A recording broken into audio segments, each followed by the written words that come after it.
अस्सलाम वालेकुम friends. Drama serial baby बाजी की आने वाले एपिसोड में हम देखेंगे कि बेबी बाजी अस्मा के घर आने के बाद काफ़ी खुश और मुतमईन होती हैं और अस्मा भी बेबी बाजी का बहुत ख्याल रखती हैं। अस्मा अब चूँकि सिलाई करके अपना कमाने लगी है, इसलिए वो बेबी बाजी के लिए नए कपड़े लेगी और सी कर भी देगी, और जब बेबी बाजी को दिखाएगी तो वो बहुत खुश होंगी। अस्मा चूँकि शुरू से फ़रत और अज़रा से मुख्तलिफ हमदर्द और मिलनसार तबीयत की होती है, इसके बावजूद सदीकी साहब की वफ़ात के बाद फ़रत और अज़रा ने जो सलूक बेबी बाजी के साथ किया, तो बेबी बाजी ने अस्मा से भी कोई उम्मीद नहीं रखी, मगर अब अस्मा की मोहब्बत और केयर से उनको बहुत हौसला मिलेगा और वो शुक्रिया अदा करेंगी कि अस्मा नहीं बदली, बल्कि पहले जैसे ही हमदर्द और मिलनसार है। और वो दिल से अस्मा का शुक्रिया अदा करेंगी और कहेंगी कि मेरी पसंद नापसंद का ख्याल रखने वाला तो चला गया, मगर अस्मा तुम्हारी वजह से मेरे दिल को बहुत ढारस है। एक तुम ही तो हो जो मेरा इतना ख्याल रखती हो। और दूसरी तरफ नसीर, जो कि रक्षी के हाथों कठपुतली बना हुआ है, उसका तो बस नहीं चल रहा होता कि अपनी माँ का हाथ पकड़कर उनको घर से निकाल दे। वो रक्षी की फरमाइश पे उसके सूट भी अस्मा को सिलाई के लिए देता है, और जब सूट की सिलाई में कुछ देर हो जाएगी तो नसीर अस्मा पे चिल्लाते हुए कहेगा, इसीलिए तो मैं नहीं चाहता था कि अम्मी यहाँ पर आए। कब जाएंगी वो? अस्मा नसीर के चीखने चिल्लाने पर परेशान होकर नसीर को आराम से बोलने को कहेगी, क्योंकि वो नहीं चाहेगी कि बेबी बाजी नसीर की बातें सुन ले।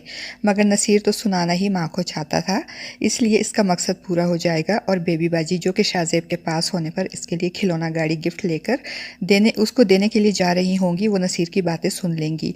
और जब वो नसीर को अस्मा पे पहले की तरह चीखते चिल्लाते सुनेंगी और ये सारी बातें सुनेंगी, तो वो बहुत परेशान हो जाएंगी और अस्मा के गले लग के रोते हुए कहेंगी कि मेरा बेटा तो तुम्हारे काबिल था ही नहीं अस्मा, मुझे माफ़ कर देना।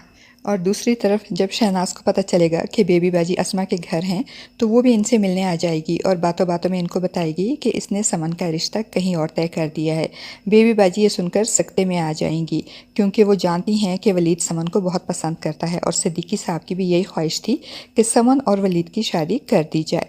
मगर शहनाज को खुश और मुतमईन देखकर वो खुद पे कंट्रोल करते हुए कहेंगी कि अल्लाह समन के नसीब अच्छे करें। और अज़रा की सहेली गुलशन आरा, जो कि उसी मोहल्ले में रहती है, जब अज़रा के घर आकर इसको समन के रिश्ते के बारे में बताएगी, तो अज़रा बहुत खुश होगी और हाथ नचा कर कहेगी कि वैसे तो शहनाज कैसे बेबी बाजी को बहन बहन कहती थी, मगर अब जैसे ही हमारी सास के दिन फिरे और वहाँ पे शहनाज फिर गई।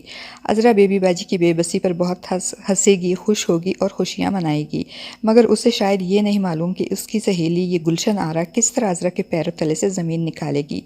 जब अज़रा का इसके पास रखवाया हुआ बेबी बाजी का जेवर हड़प कर जाएगी और अज़रा को नकली जेवर थमाएगी, तब अज़रा को मालूम होगा कि ये गुलशन आरा दोस्त नहीं बल्कि आस्तीन का सांप है, जिसके मशवरों पे चलकर अज़रा बेबी बाजी के साथ इतनी ज़्यादतियाँ करती रही है।